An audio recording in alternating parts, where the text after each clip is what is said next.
Everyone, welcome back to my mini blog. তো আজকে ছিল ফ্রাইডে আর বাড়িতে কিন্তু কিচ্ছু ছিল না। তো সকালে উঠেই ফার্স্ট ভাবলাম আগে ঘরটা পরিষ্কার করি। দেখো হয়েও গেল।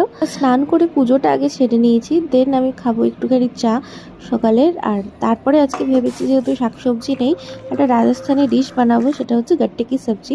1 বছর রাজস্থানে থেকে এই টুকটাক কিছু ডিশ আমি শিখেছি, যেগুলো আমাদের ভালোও লেগেছিলো। এখানে আমার ড্রয়িংয়ের কাজ চলছে, যেটার ভিডিও হয়তো এতদিনে আপলোড হয়েও গেছে। আর এই ছিল গাছের কন্ডিশন, গাছের এই গাজানিয়াটা মরে গেছে। এই তোমার জিনিয়াগুলো মানে অবস্থা একটা খারাপ হয়ে গেছে, বাকিতে এখনও আসছে কুড়ি। আর এটা হচ্ছে তরমুজের গাছ। আর এই যে বেবি ডলের গাছগুলোর, এগুলোতে এখনও ফুল আছে, একটা একটু মরে মরে যাচ্ছে, জানি না কেন, কী কারণে। এই যে যত ছিটছিট দেখতে পাচ্ছ সেগুলো কিন্তু আমার রং পড়ে হয়েছে। দুপুরই বানিয়ে নিয়েছিলাম এই গাট্টে কি সবজি। আর লাঞ্চের জন্য করেছিলাম ডালিয়া আর এই বাঁধাকপির বড়া। এই ছিল আজকে সারাদিনের মেনু। কেমন লাগলো ব্লগটা জানিও, দেখা হবে নেক্সট।